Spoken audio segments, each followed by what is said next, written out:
Kiongozi habari. Uko salama? Thank you very much. Sorry about the other day.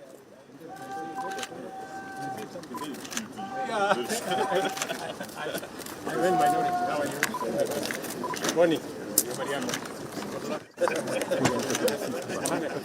Salama. Nigenya habari? Oye, shika director. How are you? Habari yako mbwana? Well, hello madam.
Continue. It is a historic sitting. Kenyans do really see such kind of sittings perhaps twice every year. Now, during his last address to Parliament, the President asked this House to consider a mechanism in the standing orders to facilitate cabinet secretaries to articulate government agenda, explain policy and answer questions on the floor of the House to enhance executive accountability to the people of Kenya through their elected representatives. This is an agenda that has been achieved, and the members of cabinet, the cabinet secretaries, have been coming both to the National Assembly and the Senate, and they've been able to answer questions which have been asked by Kenyans through their representatives in both houses. The President also did commit during his last address to this House to restore the place of Parliament in Kenya's democracy by respecting the autonomy and oversight authority of Parliament on the executive. There on your screen is Kakamega Senator Boni Khalwale making his way into the chamber, and a number of senators are now walking in. To the left, just on the aisle, is the Deputy Speaker of the Senate, who also is the Meru County Senator, walking into the National Assembly chambers to take his seat. There is the nominated Senator.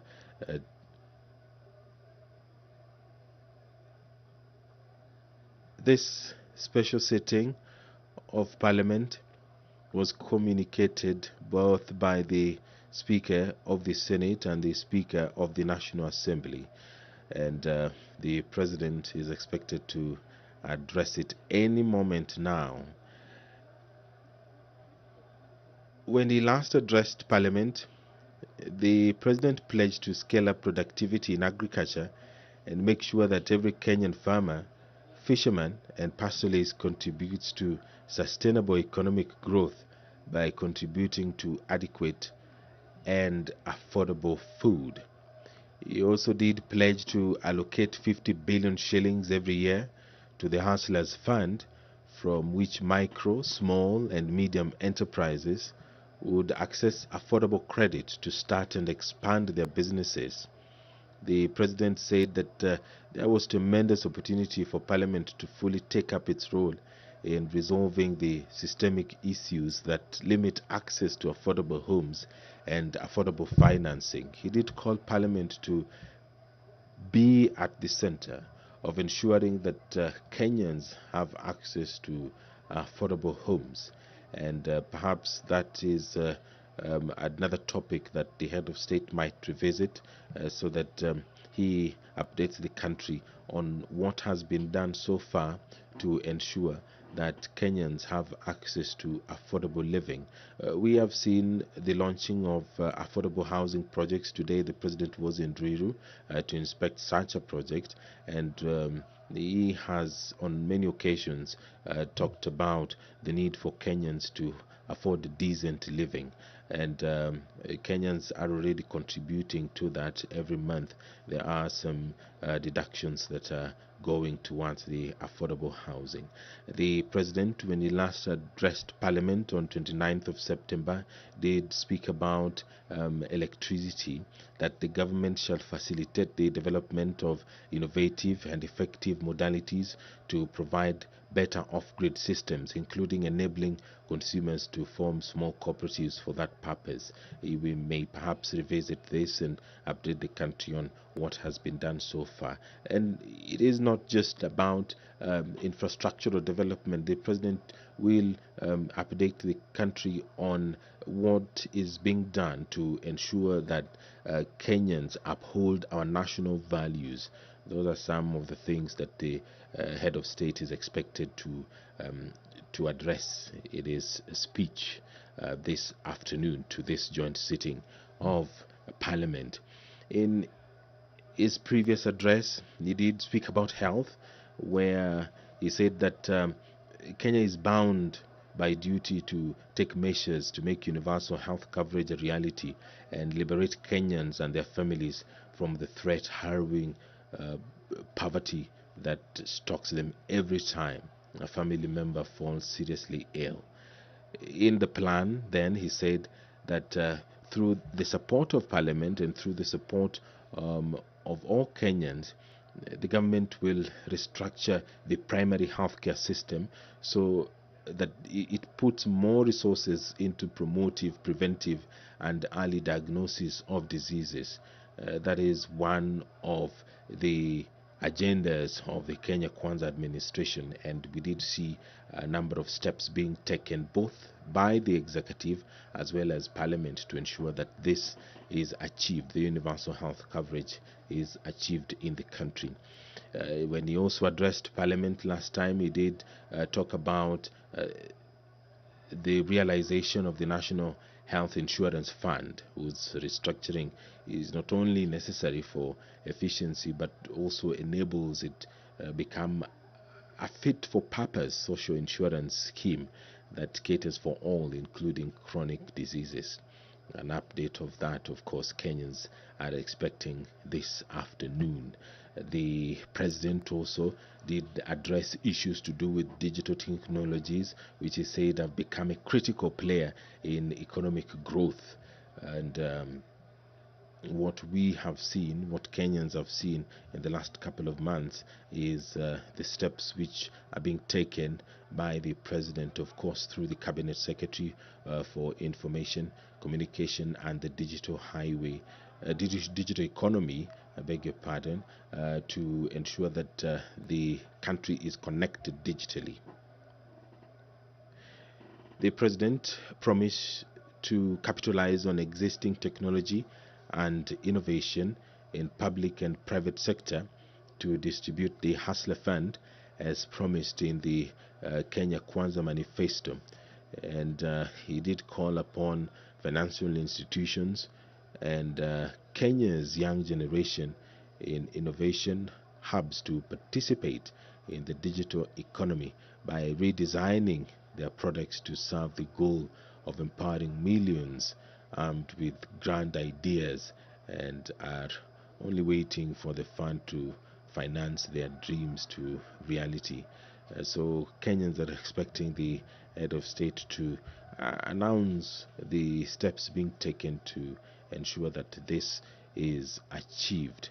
The State of the Nation address will begin anytime now, but the president is within the precincts of Parliament, and he will be making his way into the chambers accompanied by the Speaker of the Senate and the Speaker of the National Assembly, that is Honorable Moses Wetangula and Honorable Amason Kingi, respectively. They will be leading and they will be accompanying the head of state as he makes his way into the chamber to address this joint sitting and, of course, to address the nation at large. This is the State of the Nation address, and it takes place at least once or twice in a year, and it is an address that is being awaited with bated breath. Kenyans want the head of state to update them on what is being done to ensure that issues to do with the cost of living are addressed. There is some activity at the door. The members who are still within the precincts of Parliament are making their way into the chambers, and any moment now we do expect the head of state, accompanied by the speakers of Parliament, to walk into the chambers to allow this process to take place. Now, there will be a prayer by the Speaker of the Senate, and then there will be convocation by the Speaker of the Senate and by the Speaker of the National Assembly. The Speaker of the National Assembly will invite His Excellency the President to make his address. After the head of state will address the House, and after that there will be an adjournment by the Speaker of the Senate and by the Speaker of the National Assembly. It is not the first time that this is happening. Kenyans have witnessed such occasions before, and what perhaps will vary is the content of that address.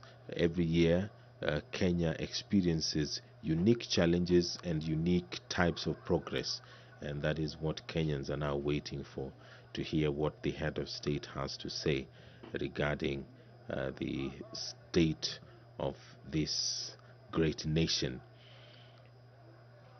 When he addressed this sitting in 2022, he committed and said that he was determined to ensure that Kenya's tax system is responsive to the needs of the economy. The head of state said that the tax system must be equitable, efficient, and customer friendly.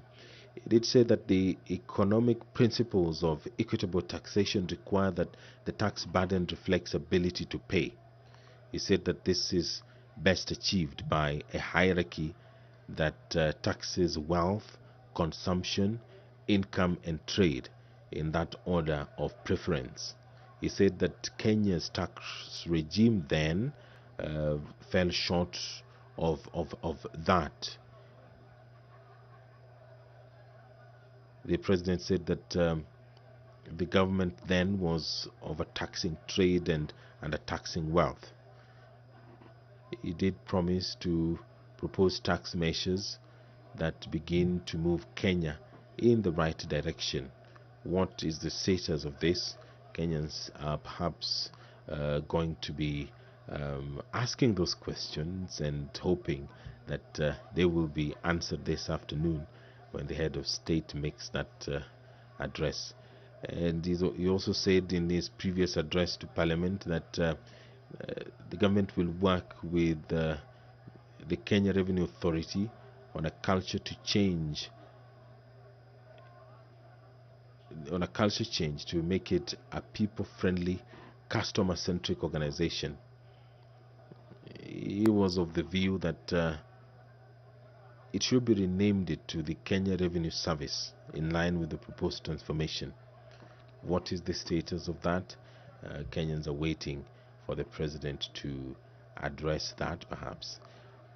There on your screen are a number of members seated, and on your screen there is the corridor that is leading to the National Assembly chamber. On the wall on your right are the portraits of the former Speaker of the National Assembly, who is currently the Attorney General, Honorable Justin Muturi, and the far right is the current Speaker of the National Assembly, Honorable Moses Wetangula.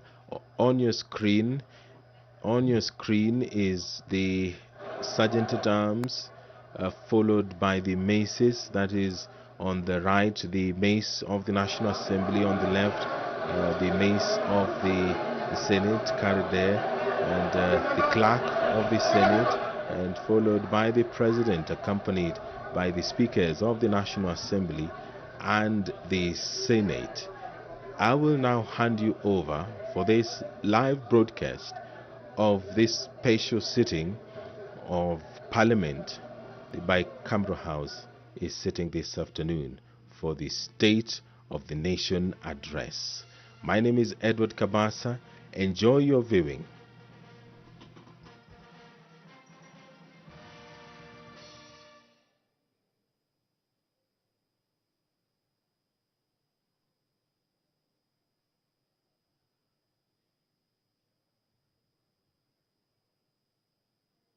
Hiyo imekuwa ni bendi na Rais William Ruto.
Your Excellency, the President of the Republic of Kenya, the Right Honorable Speaker of the National Assembly, honorable members, let us pray. Almighty God, we beseech you to behold with abundant favor and blessings us, your servants, whom you have been pleased to call to leadership positions in this republic. We seek guidance to treat and consider all matters that shall come under deliberation in so just and faithful a manner as to advance the peace, prosperity and welfare of our country and of those whose interests we've committed to our charge. Amen.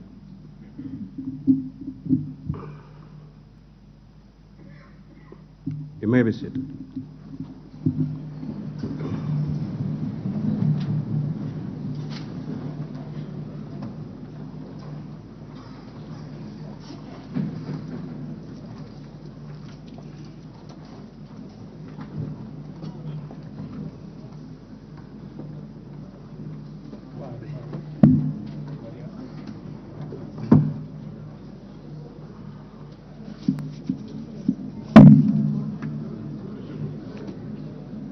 Order, honorable members.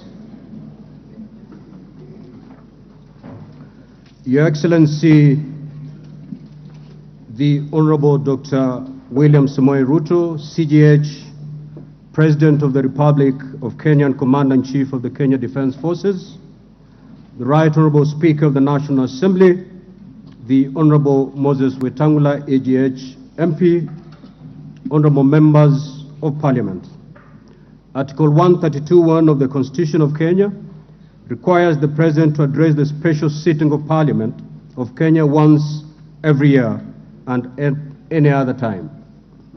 Further, Article 132(1)(c) requires the President to, among others, once every year, report in an address to the nation all the measures taken and the progress achieved in the realization of the national values set out in Article 10 of the Constitution. In addition, Article 240, subsection 7 of the Constitution requires the President, in his capacity as the chairperson of the National Security Council, to report to Parliament annually on the state of the security of the Republic. In this regard, therefore, pursuant to Article 132(1)(b) and C(1) and 2 of the Constitution, the Presidency, via the letter reference number OP/CAP.26/4A, Volume 2/52, informed the Speakers of the Houses of Parliament of the intention of His Excellency the President to deliver his address to Parliament. Consequently, pursuant to Standing Order number 25(1) and 2 of the Senate, I gave notice of today's special sitting to the Honorable Senators by Gazette Notice number 14716, which was published in the Kenya Gazette on Friday, 3rd November 2023. Accordingly, Honorable Members, this special sitting is properly convened. I thank you.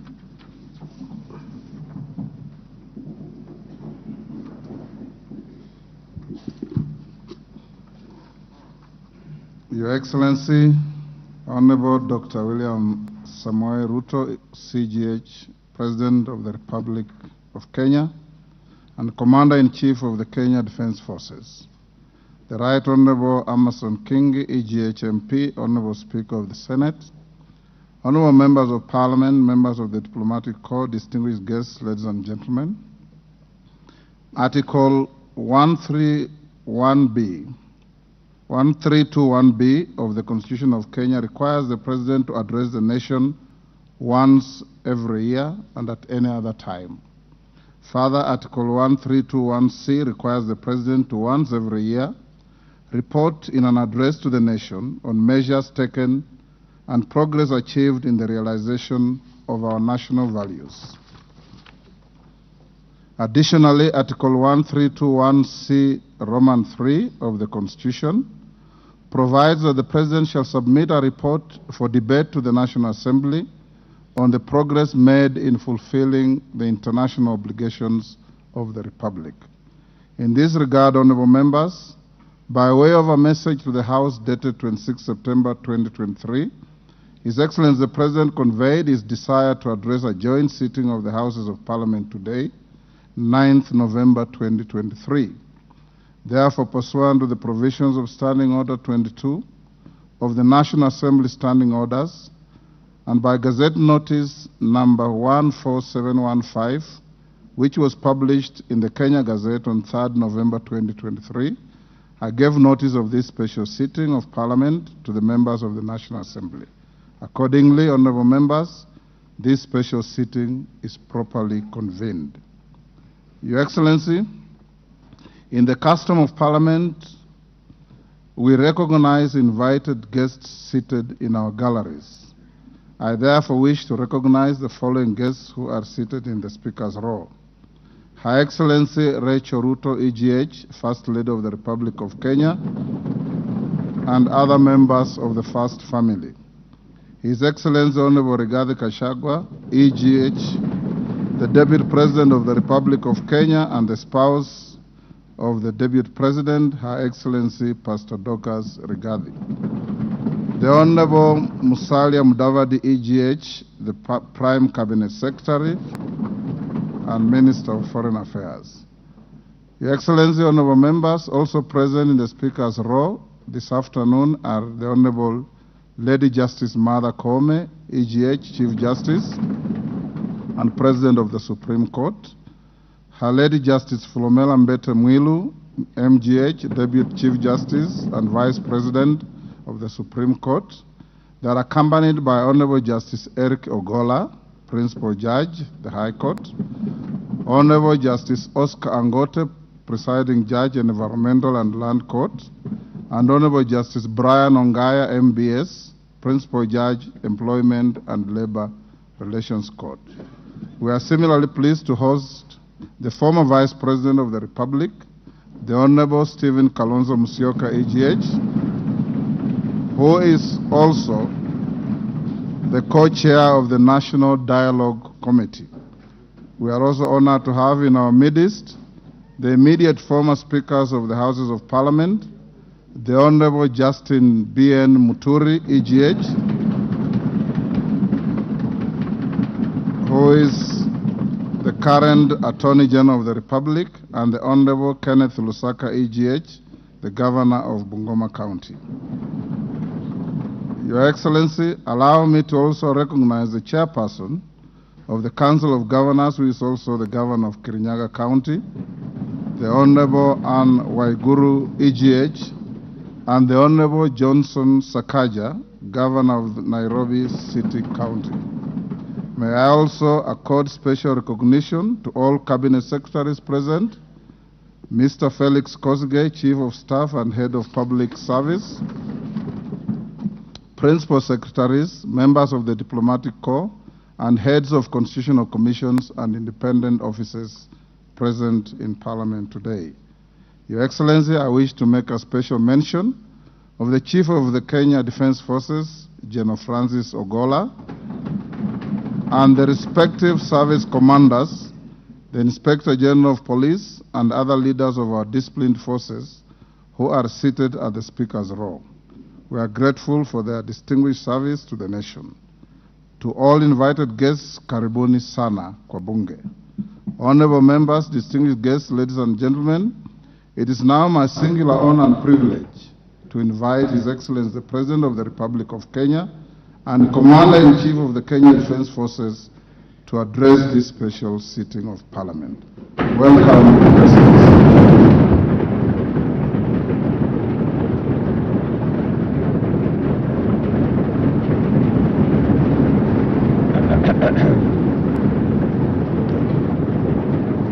Thank you very much. Thank you very much, honorable members. I arise before this distinguished assembly of the democratically elected representatives of the people of Kenya to discharge my constitutional function under Article 132(1)(c). The occasion requires me to give an account to the people of Kenya, the measures taken by their government under my leadership, and to give full expression and effect to the soul of our constitutional dispensation by implementing the national values and principles of governance set out in Article 10 of our Constitution. I have a substantial report to give on the progress made in fulfilling this solemn covenant, and that the journey of transforming Kenya for the benefit of present and future generations is fully underway. Its positive effect have also begun to bear fruit across many sectors of our national endeavor, from the grassroots all the way to this capital of Nairobi. On the 13th September 2022, last year, when I took office, I undertook to ensure the urgent transformation of our economy and to stop and reverse the negative trends of runaway unemployment, yawning inequality, and widespread poverty, which have denied Kenyans their dignity and extinguished their dreams. The mass appeal of the bottom-up economic transformation agenda was due in large part to the fact that its development and articulation, as well as its content and implementation strategy, represented our national values in action. It was inclusive, democratic, committed to social justice and the protection of the marginalized. Our commitment to bring the national values and principles of governance to life in order to significantly enhance the well-being of every individual and promote the unity, stability, security, and development of our country began long before the last election and will endure well beyond our term.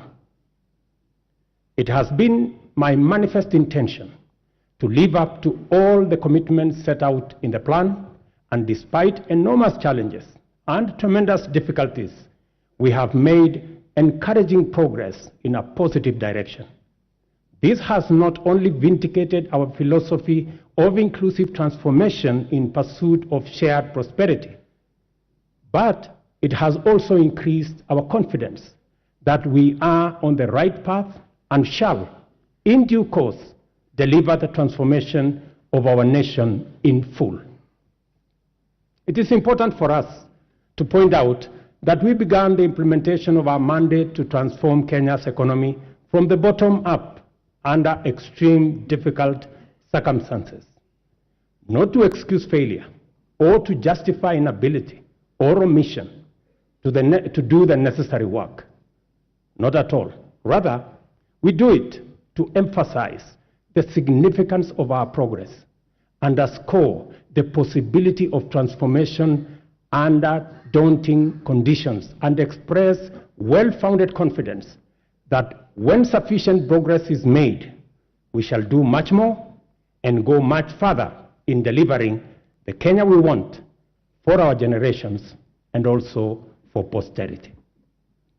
In our plan, we identified three primary challenges: external shocks, fiscal distress, and structural imbalance that heavily strained our economy, causing nationwide difficulty.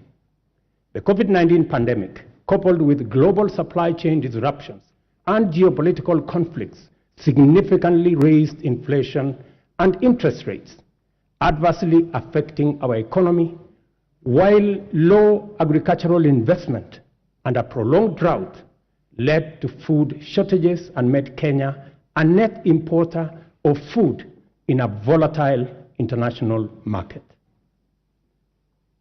It was under conditions of such extreme difficulty that the people of Kenya entrusted us with the responsibility of simultaneously generating effective solutions to immediate problems, providing a credible pathway to stability in the medium term, and undertaking long-term structural transformation of our economy, but in a manner which paid attention to the needs and aspirations of Kenyans, especially those at the bottom of the pyramid. The transformation of our economy is not only desirable and important, it is also necessary and urgent. And the people of Kenya have made this clear at every opportunity. Our duty as leaders is to listen keenly and comply with the people's wishes. Kenyans want to proceed in a new direction and demand a new conversation that puts ordinary Kenyans, the mama mboga's security, well-being, interests, and aspirations at the front and center of all policy and governance discourse. Citizen freedoms and fundamental rights lie at the heart of enterprise and democracy.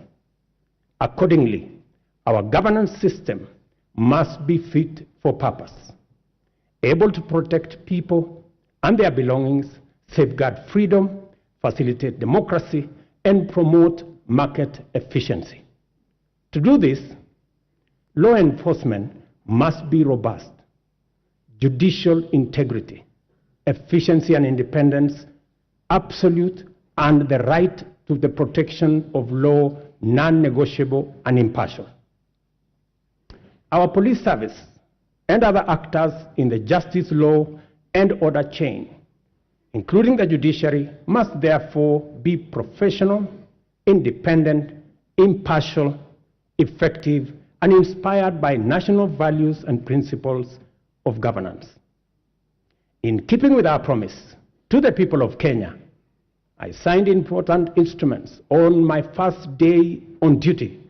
Among them, the delayed appointments of 6 judges to the Court of Appeal as recommended by the Judicial Service Commission. Enhanced allocation through this House to the judiciary by 3 billion Kenya shillings.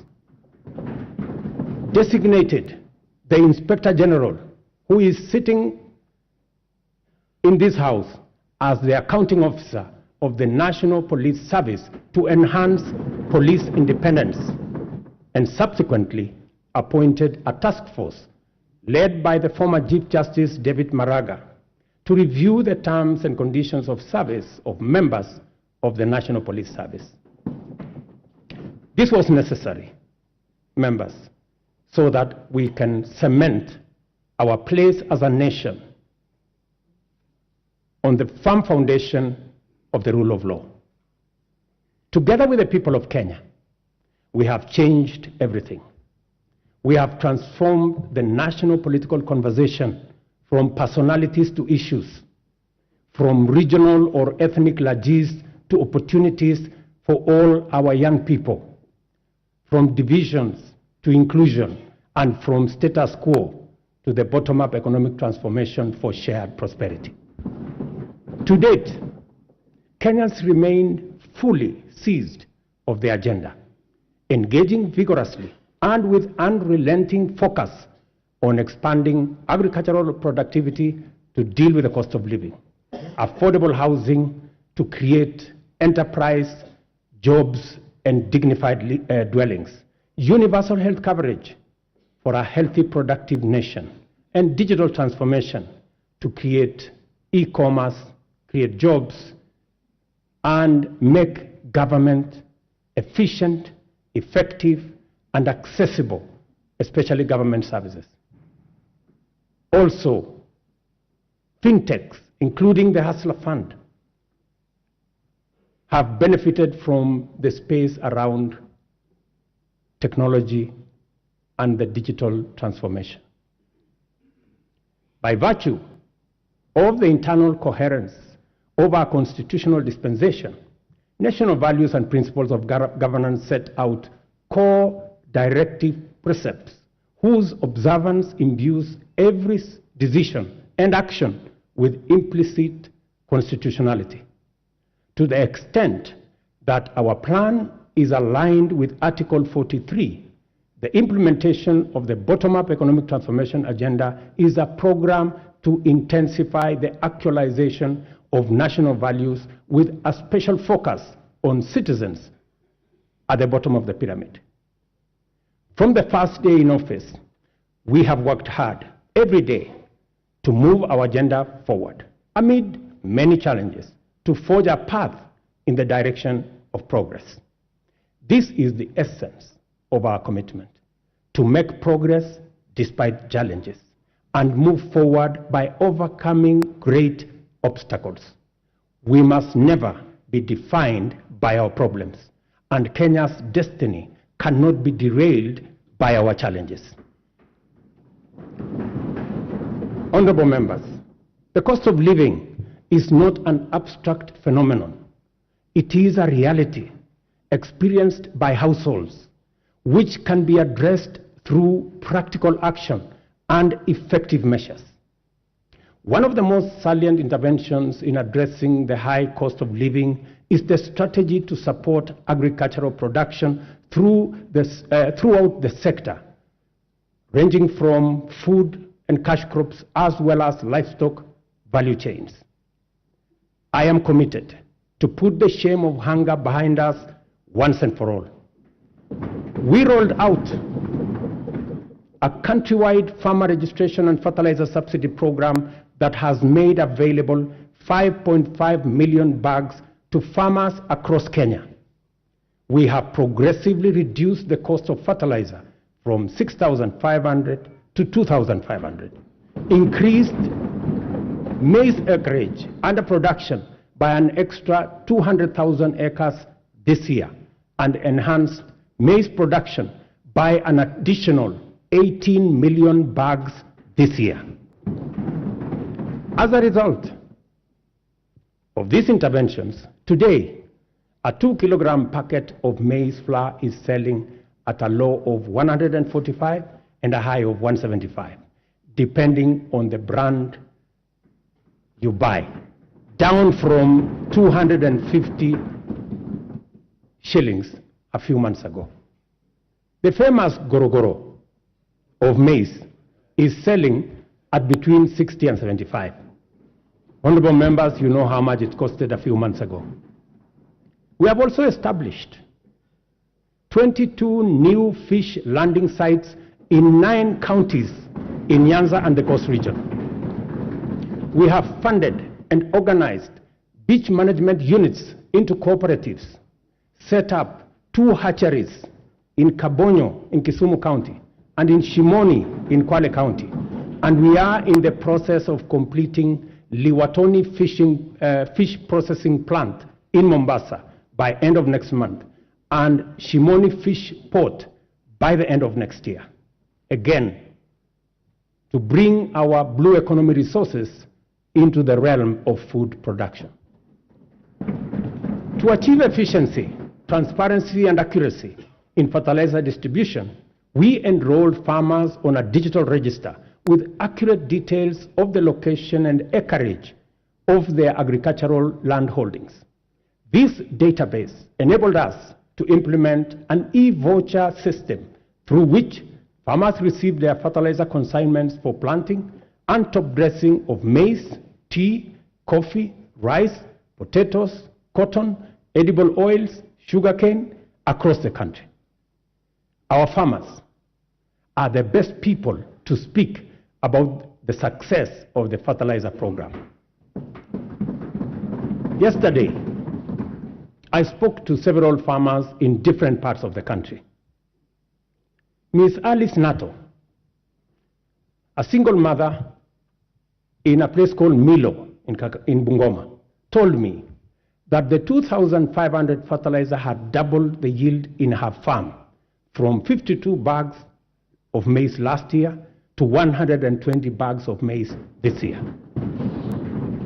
Another farmer, Mr. Albert Muni from Embu, appreciated the impact of fertilizer subsidy had in his farm and asked me to work out a way that the fertilizer can be delivered closer to the farmers rather than at the National Cereals and Produce Board depot.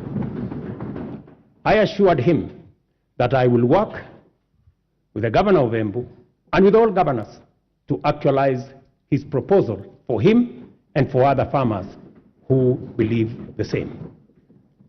But it was Mr. Samuel Chacha of Kuria who graphically painted the picture of transformation the fertilizer subsidy has done in his farm with a phrase that struck my mind. He simply told me, Mr. President, shamba yangu ina meta.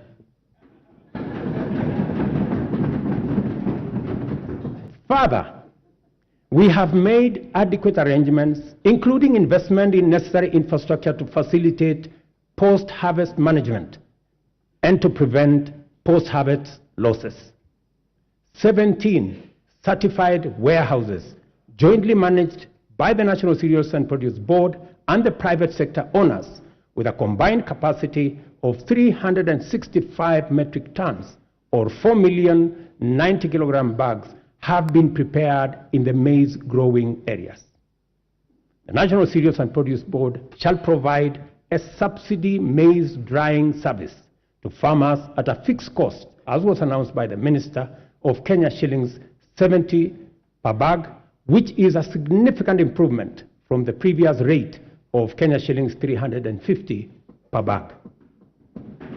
Yesterday again, the first consignment of the 100 mobile dryers this House facilitated my administration to buy for use by our farmers.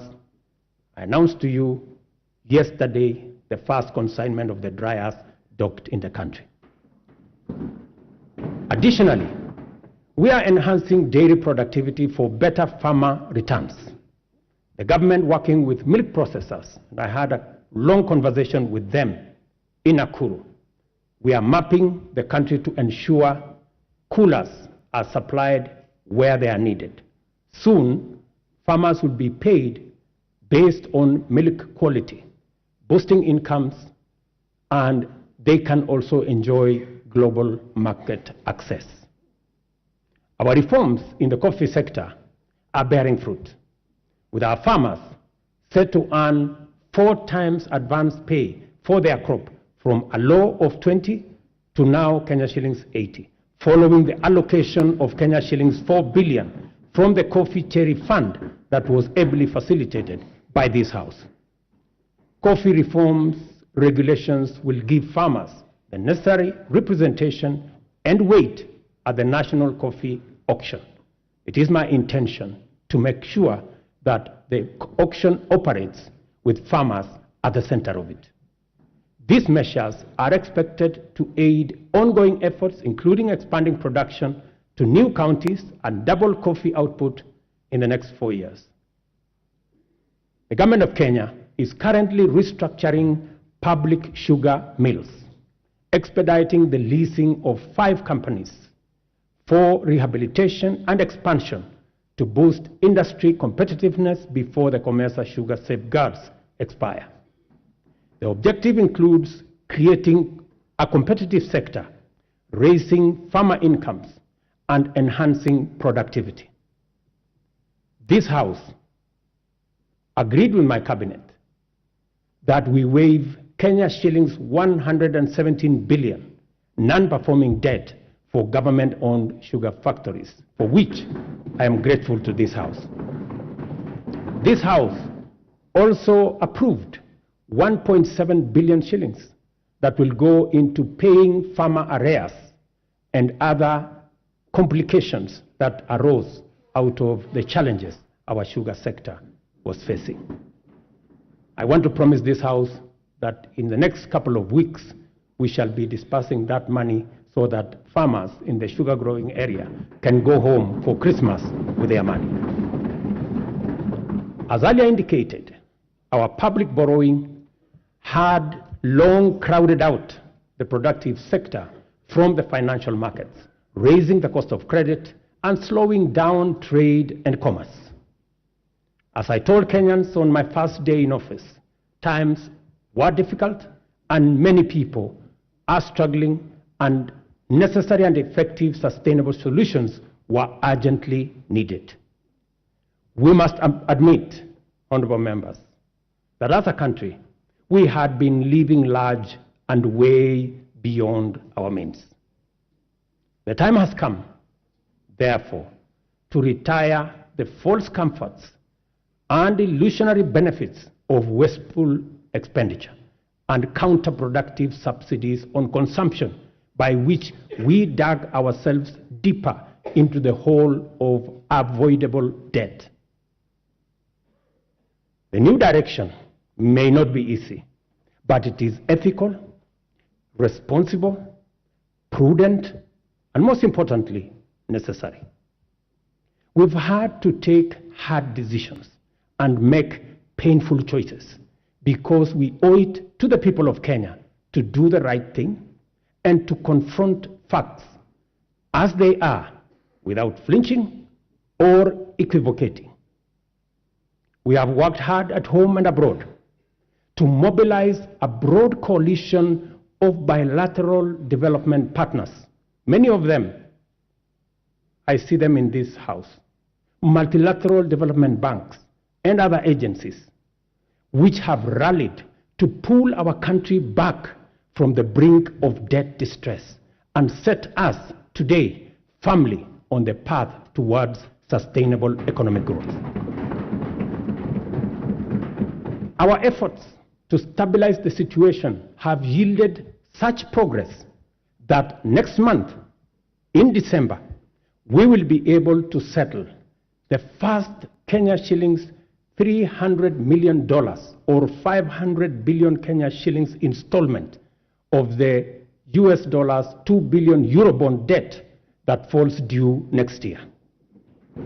I can now confirm with confidence that we will and we shall pay the debt that has become a source of much concern to citizens, markets, and our partners. Having said this, I further announce to the nation that our intention, consistent with sustained effort here and abroad, have enabled us to normalize our relations with the International Monetary Fund, the World Bank, the Africa Development Bank, and various development partners to such an extent that they are now working with us to implement the bottom-up economic transformation plan. As I earlier indicated, our public borrowing had long crowded our productive sector from the financial markets, raising the cost of credit and slowing down trade and commerce, especially the micro, small, and medium enterprises, including Mama Mboga. Consequently, many enterprises and entrepreneurs were referred for blacklisting by the credit reference bureaus, where 7 million borrowers were listed by last year. We committed to provide affordable and accessible credit and restore small business owners to good standing with credit rating agencies. A deliberate, targeted strategic financial inclusion fund, the Hustler Fund, providing affordable credit and mobilizing savings for individuals and small businesses, was launched on the 30th of November 2022. The public response to the Hustler Fund has exceeded most initial projections and surprised even the most hardened skeptics. By the end of last month, the fund had disbursed Kenya shillings 36.6 billion and in savings 2.3 billion, and with 7.5 million repeat borrowers, whose overall repayment rate is at 73%. The top borrower of the fund has so far accessed Kenya shillings 4.5 million in 816 transactions, while the top voluntary saver is at 631,491. In the intervening period, the Hustler Fund has also launched a group product which has attracted 50,000 active groups to the platform, and of which 20,000 have received 151 million Kenya shillings.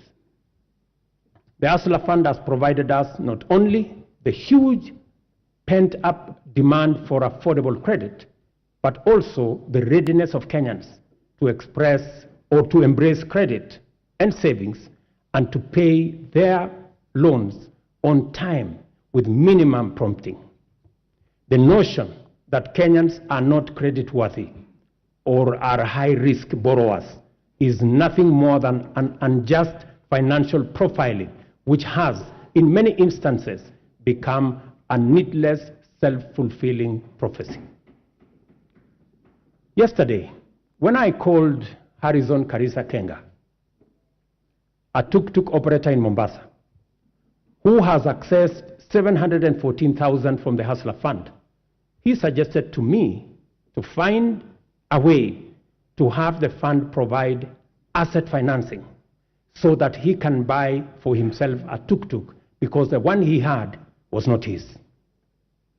I assured him that during my address today, I would ask the ministry responsible to respond to him.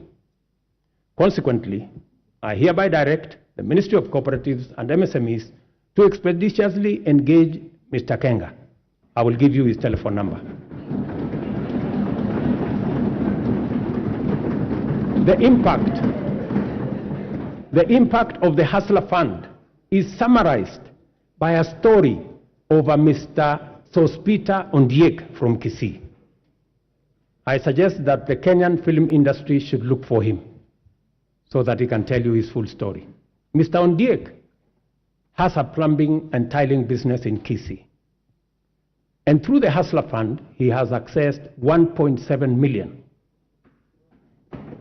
in the many transactions he has undertaken to enhance our savings that have consistently been among the lowest globally, and to correct the delayed transformation of our social security architecture. Fundamental reforms are underway in our savings and social security space. As promised, we committed to take deliberate measures to foster a strong culture of savings amongst Kenyans and enable them mobilize resources for investment and development of intergenerational capital to eliminate old age poverty and to ensure comfort in retirement.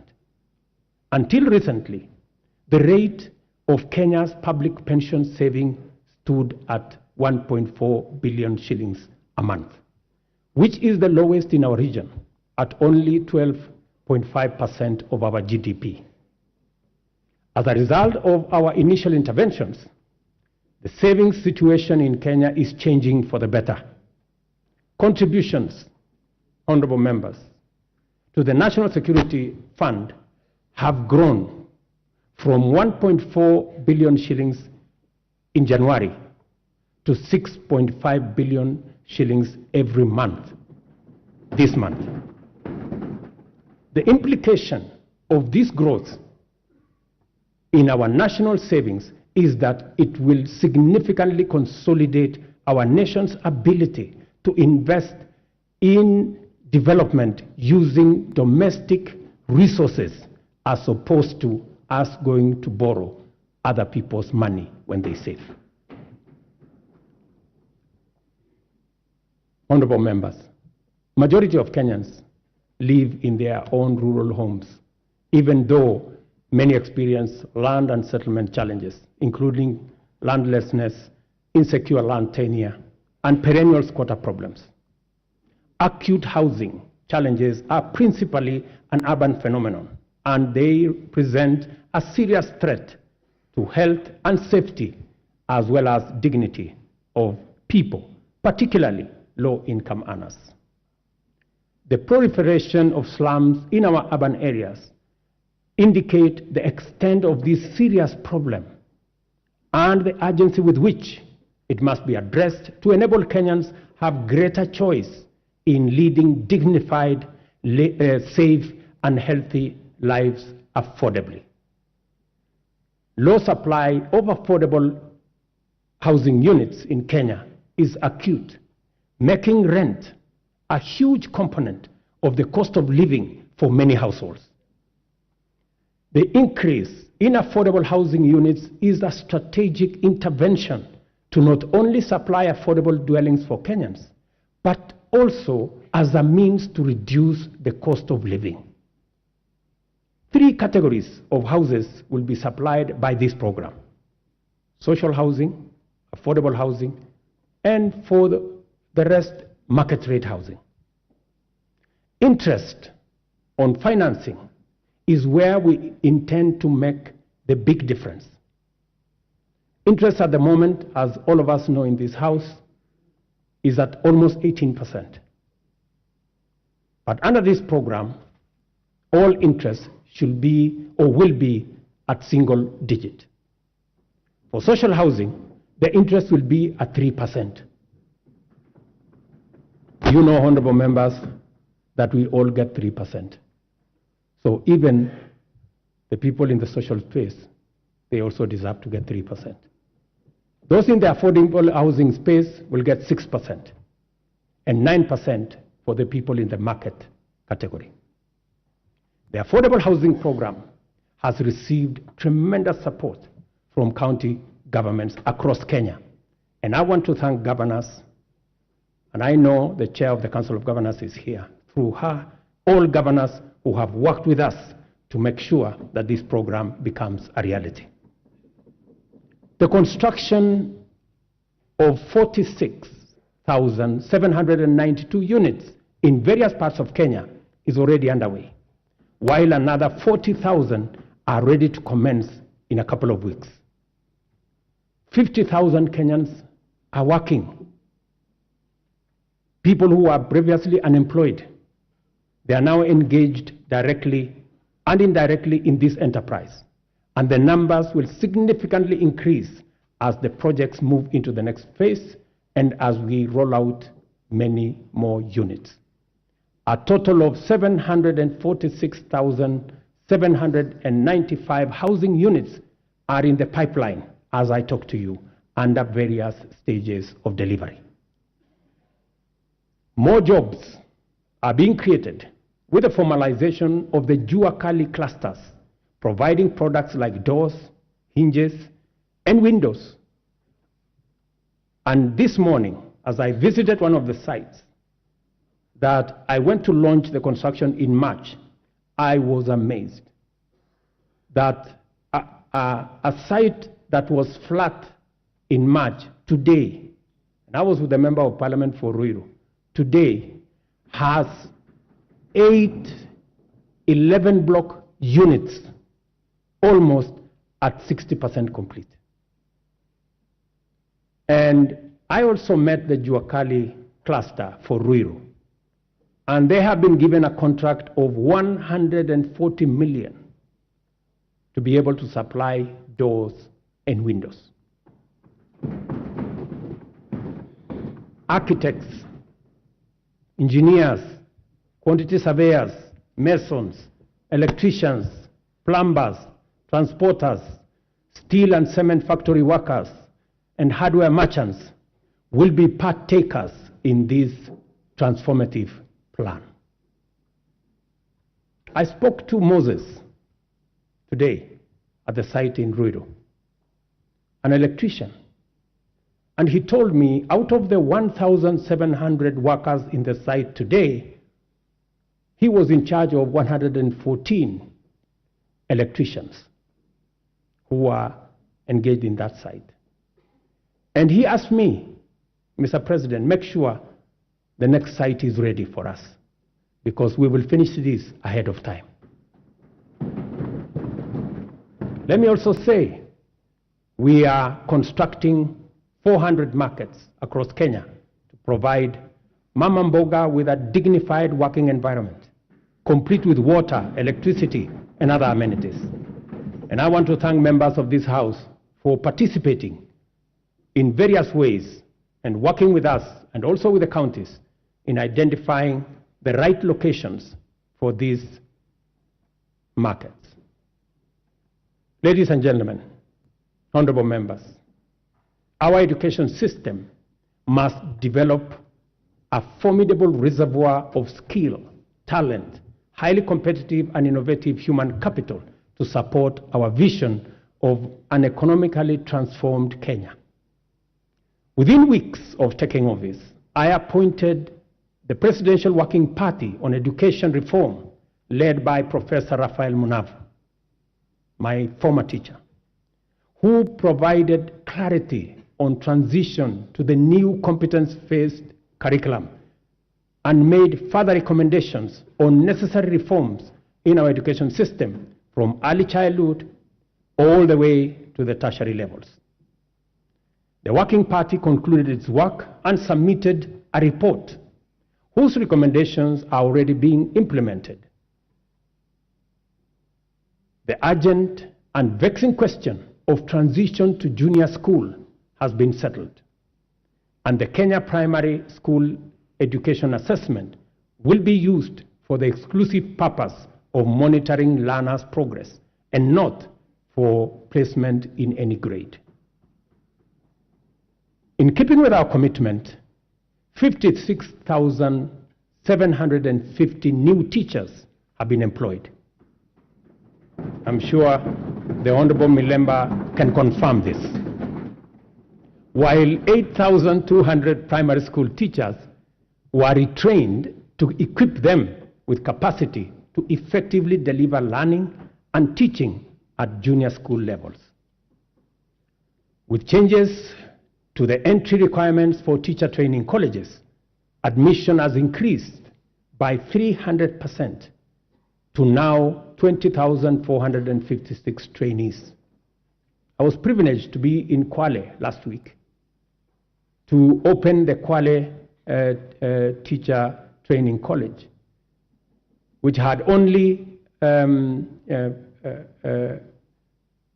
less than 100 students a few months ago.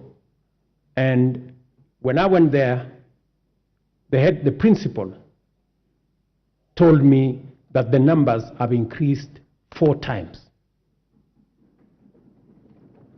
At the tertiary level, the Working Party recommended an overhaul of the existing education funding framework to a variable scholarship and loan model in order to address the financing gap which denied many Kenyans the opportunity to pursue the tertiary education in our universities and TVETs, but also created many complications in our universities and institutions of higher learning, that by last year, our universities had accumulated debts of close to 60 billion Kenya shillings. I sat down with all the vice chancellors of our 41 public universities, and we came up with a proposal that we are now implementing. The new model for financial support is student-centered and deploys a rigorous, impartial means testing instrument to establish the level of need of every student, which then becomes the primary consideration in allocating scholarships and loans. To fully democratize our education system and make higher education accessible and affordable to all, we have also chartered the Open University of Kenya, following requisite cabinet and parliamentary approvals. I want to thank this House for expediting the Open University Charter that had been in the works for the last 10 years. I also want to announce to you that the first 1,000 students will report next month. In the course of consulting Kenyans from all walks of life during the formulation of the bottom-up economic transformation agenda, the foundational contribution of health to citizen well-being and the role of costs in driving up poverty were identified as chronic. The implications are very clear, and we cannot afford to delay the delivery of universal health care anymore. Consequently, we have instituted radical reforms in the provision of healthcare services in Kenya, including the enactment of 4 new laws that will anchor the implementation of this bottom-up approach to healthcare. I am tremendously grateful to this House and honorable members for enacting the Primary Health Care Act, the new Social Health Insurance Act, the Digital Health Act, and the Facility Improvement Financing Act. These laws, honorable members, will usher in and guarantee a new era in the provision of healthcare, covering all essential services from preventive, promotive, curative, palliative, and rehabilitative services, guaranteeing every Kenyan access to comprehensive and quality healthcare. Under Afya Nyumbani, we have scaled up our investment in healthcare workforce, employing 20,000 new healthcare workers, deploying 8,429 workers whose contracts had lapsed, and enrolling 3,394 interns across the country to increase the availability of human capital in our public health sector. Working with county governments, and I'm again grateful to them, we have taken measures to resolve the perennial challenge of human resource management in the health sector, occasioning strikes, by establishing the Kenya Health Human Resource Advisory Council, which will be a trusted mediator between government at both levels and our health sector workers. Further, under the Afya Nyumbani model, we identified preventive care as an essential pillar of healthcare service delivery because it enables Kenyans to manage their conditions early enough before they cause serious harm in their well-being and productivity. Community health promotion is our bottom-up intervention to deliver preventive and promotive health solutions at the grassroots by deploying community health promoters to visit Kenyans at their homes, provide basic diagnosis for common conditions, and refer cases to appropriate medical facilities. Together with all the 47 counties, and again, I am grateful to the governors, we have deployed 100,000 community health promoters fully equipped with the necessary kits and an electronic community health information system. In the last 1 month, CHPs have attended to 1.2 million households, just in the last 1 month. I spoke on phone to Mr. Masood Diriye, a community health promoter in Garissa, yesterday, who told me he has been a community health promoter, health volunteer since 2011. Unlike before, now he has a full medical kit and has used it to confirm that 7 people in his locality had high blood pressure. In a twist of fate, he tested himself and discovered that he too had high blood pressure. That's what he told me. And so, apart from referring others, he also had to make way to the hospital. Mr. Obembi Ogutu of Homa Bay told me that the program now makes primary health care a paperless engagement, saying it had started to reduce queues in hospitals. Through the Facility Improvement Financing Act 2023, we have established a framework that confers financial autonomy to health facilities, enabling them to retain funds generated with a mandate to improve facilities, capacity, and to provide healthcare services within that locality. In addition, the Kenya Medical Supplies Agency, as part of many radical reforms, will now deploy ICT to manage supply chains of essential health products and commodities. As a result of this small intervention, KEMSA has improved its stocking rate from 40% to 60% in the last 5 months. And we are now targeting 80% by March next year. As is becoming clear, we cannot hope anymore to deliver services to Kenyans in their millions across the country with any measure of efficiency, integrity, transparency, and accountability without ICT. From education and health to agriculture and financial inclusion, digital technologies reign supreme in transforming service delivery, governance improvements, and catalyzing efficiency throughout the economy. We have commenced the rollout of 100,000 kilometers of the last mile fiber optic connectivity to make reliable high-speed internet available throughout Kenya, along with 25,000 free Wi-Fi hotspots in all market centers. The rollout, and I was given a statistics by the end of this year, the first 2,200 will be rolled out, and another 1,450 ICT hubs in every ward. I want to thank the membership of this House for considering to change the NGCDF Act so that you can also deploy those resources in the ICT space and enable millions of young people in your constituencies and wards to access internet and technology for digital jobs, e-commerce, and to give them the possibility of working on remote jobs. I have engaged the chair and committee of this House in that space.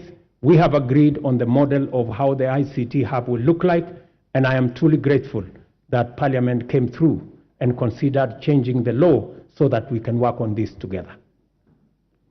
We have expanded digital provision of public services to encompass 13,000 services to date, and it is my commitment to ensure full digitization by the end of next month. Our decision to enhance efficiency and integrity in the provision of government services has gone a long way to improve revenue collection. Working with the private sector, we launched the local assembly of affordable smartphones last week in Athi River. Digitization and automation enhance service delivery and citizen satisfaction, and also assures greater accuracy, transparency and accountability, and reduces opportunity for corruption in the course of transacting with government ministries, departments, and agencies. Corruption, honorable members, wastage, inefficiency, and negligence are serious threats to our transformation agenda and unacceptable practice that has no place in our nation. I have given my firm assurance to the people of Kenya that cases of misconduct and corruption shall be dealt with ruthlessly, with finality, and expeditiously. I ask this Honorable House to finalize the Assets Declaration and Conflict of Interest Bill to further tighten our anti-corruption policy framework and eliminate space for those who want to steal our money.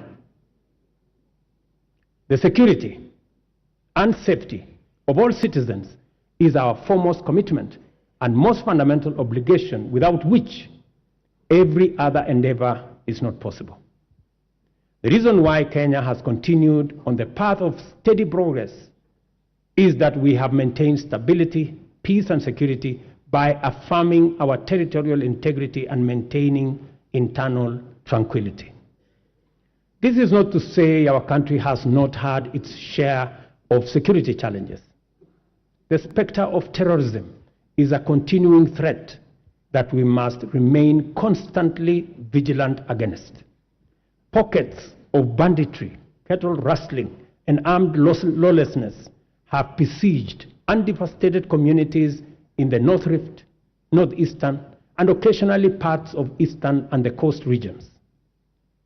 We all know that insecurity disrupts lives and destroys livelihoods. Our country has lost too many people to this menace.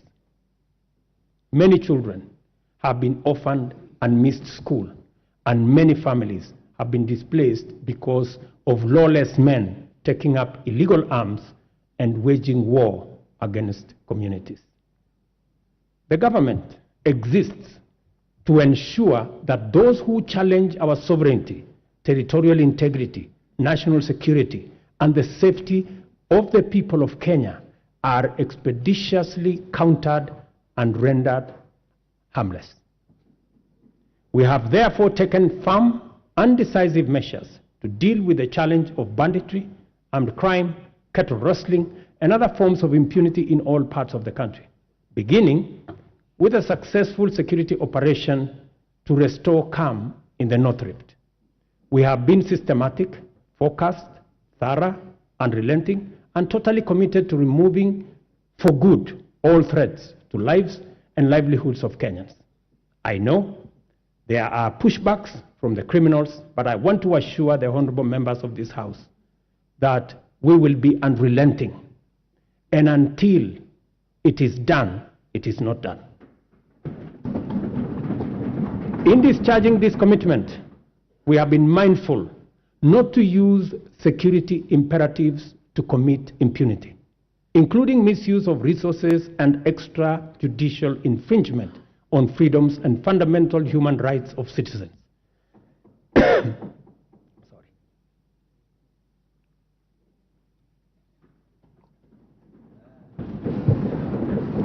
Sorry. We are conscious to provide security as a public service for the benefit of law-abiding citizens and as a guarantor of economic growth.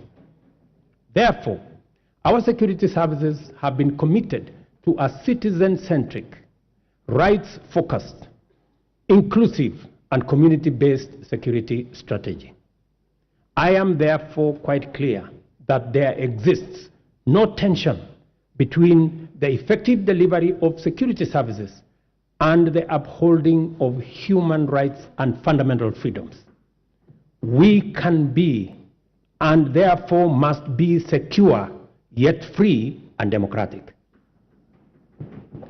In order to entrench our all-of-society coalition, we have resolved to enhance diversity and inclusion by expanding enrollment in the National Youth Service as an agency to capture young people at the bottom of the pyramid. Consequently, we are doubling enrollment to 40,000 yearly in the National Youth Service and have made it absolutely mandatory that every village, center, town, and city in Kenya is properly represented in the recruitment. To consolidate this proposition, we have directed that 80% of future recruitment to all security services, from the military, the police, KWS, Kenya Forest Service, and all other security agencies, 80% will come from the well-trained, talented, and committed young men and women who have undergone training at the NYS.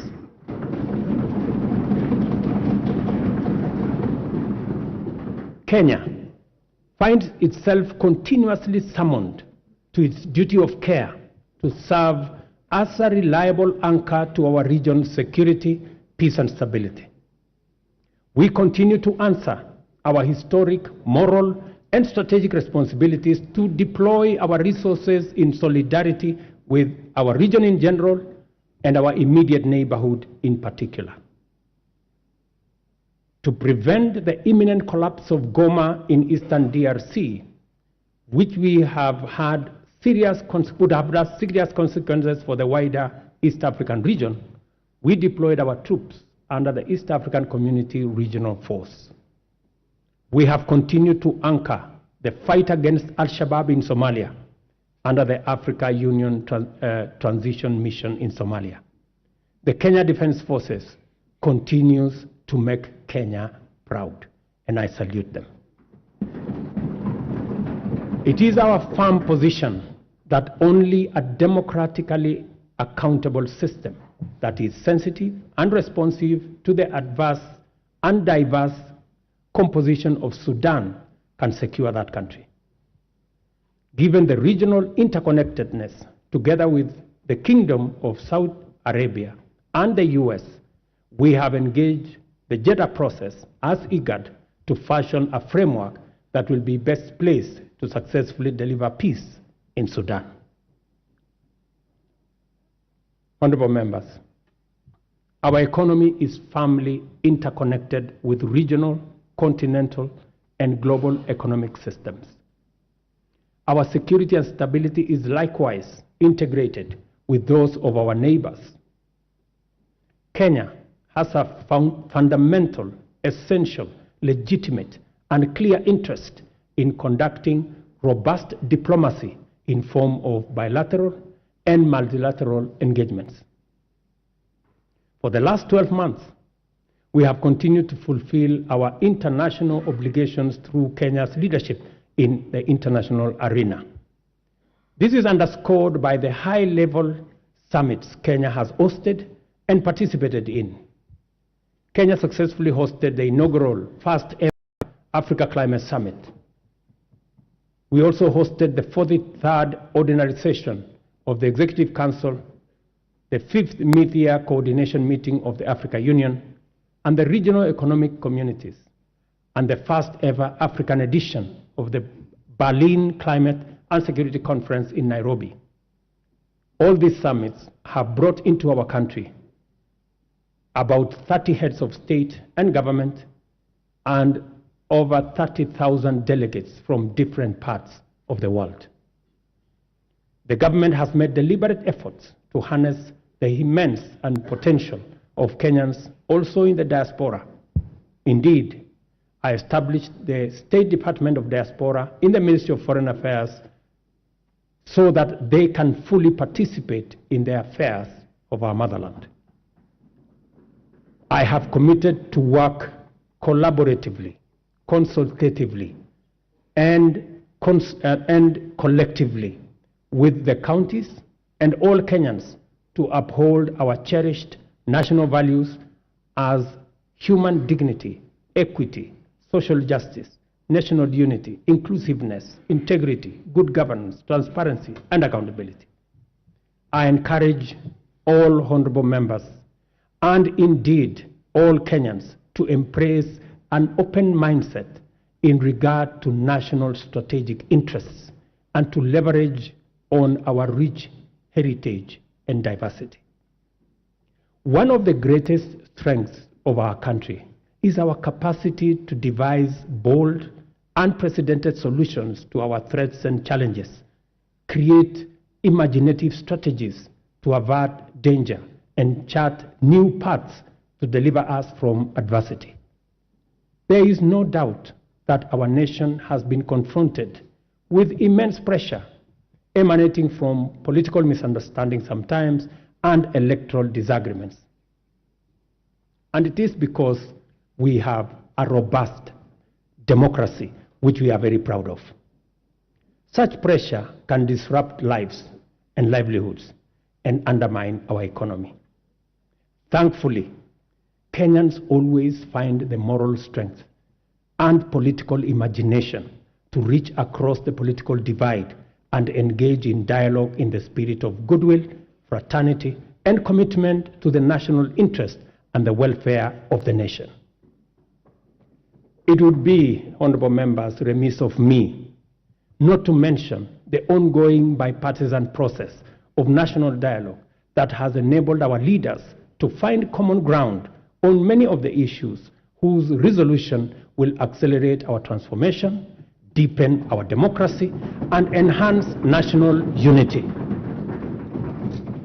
Specifically, I thank the two co-chairs, my good brother, Stephen Kalonzo Musyoka, our former president, and the leader of majority in the House, Kimani Ichung'wah, for doing a wonderful job. Congratulations, gentlemen. I salute the courage and patriotism of my fellow leaders who have embraced national dialogue and engage and encourage all of us to keep up the noble work of bringing Kenyans together. There is so much to report about the progress we have made in serving the people of Kenya and transforming our economy. I have provided only a summarized highlight of the most salient instances of transformational progress in my address. It is my pleasant duty to hand to the speakers of the Houses of Parliament the three reports in full as follows: the 10th annual report on measures taken and progress made in the realization of the national values and principles of governance, the 10th annual report on progress made in fulfilling the international obligations of the Republic of Kenya.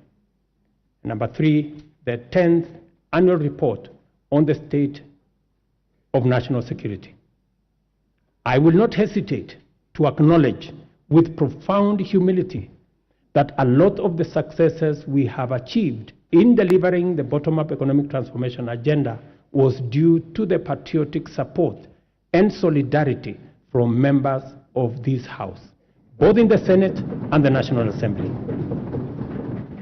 We are fortunate to be attempting this ambitious historic project of radical change in a bipartisan era when dialogue, consensus, collaboration, and partnership have replaced dissent, contention, conflict, and disarray as the operating principles of political discourse.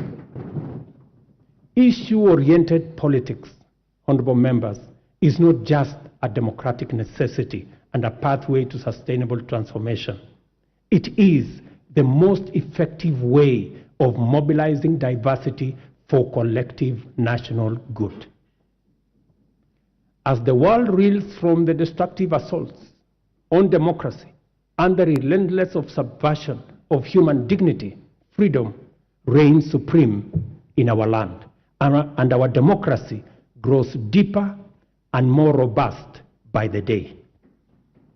Our collective resolve as a nation to further entrench constitutionalism, democracy, good governance is a unique quality, confers on us an incomparable advantage: the power to face the future without fear, to imagine a transformation that extends to posterity and envisions prosperity that benefits our children's offsprings and beyond.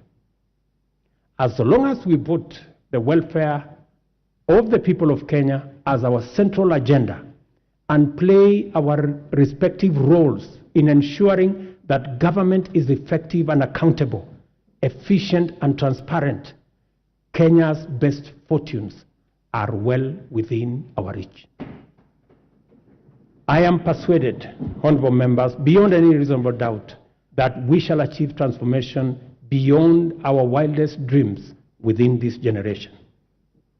As a leadership and as a people, we have a historic opportunity to preside over the greatest transformation and progress ever witnessed in our nation.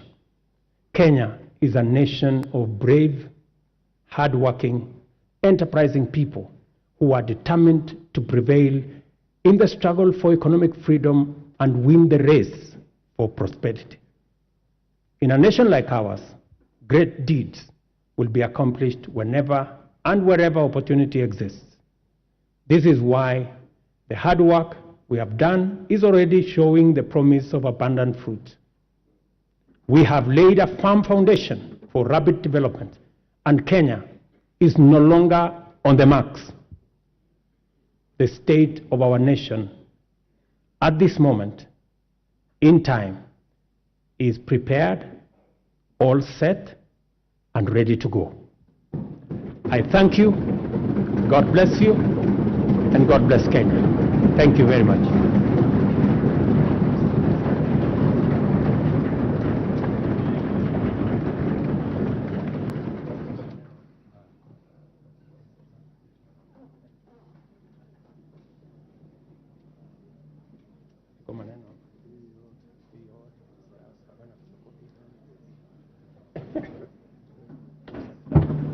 Thank you very much.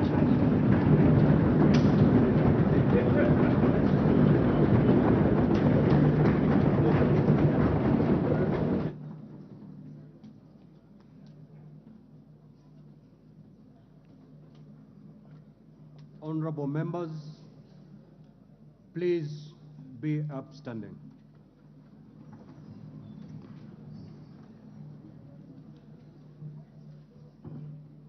Your Excellency the President, the Right Honorable Speaker of the National Assembly, honorable members, we have come to the conclusion of the business of the day, and it is now time to adjourn. The Senate stands adjourned until Tuesday, 14th of November 2023 at 2:30 p.m. in the Senate chamber. I thank you. Honorable members remain upstanding. Honorable members of the National Assembly, the National Assembly now stands adjourned until Tuesday, 14th November 2023 at 2:30 p.m. May I also take this opportunity, Excellency the President, to invite all honorable members and our guests to a reception at the Parliament courtyard. May I also request all of you honorable members and our guests to remain standing in your places until the procession of His Excellency the President and the speakers leave the chamber. I thank you.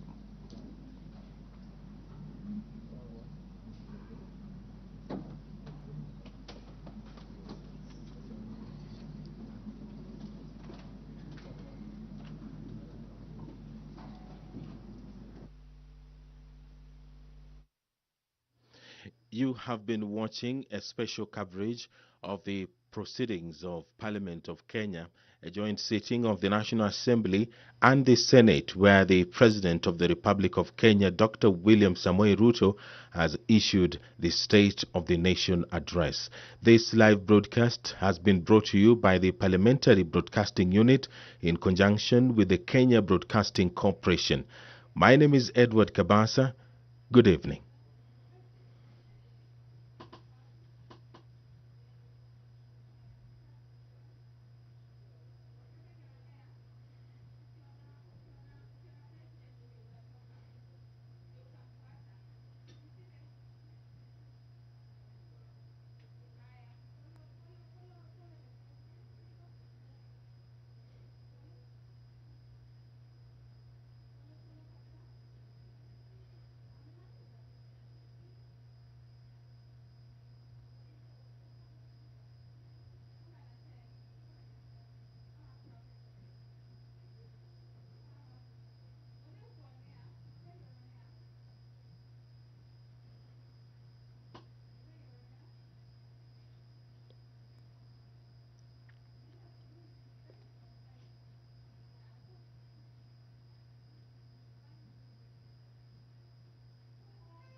Kameme TV, Muthegi wa Rũrĩrĩ.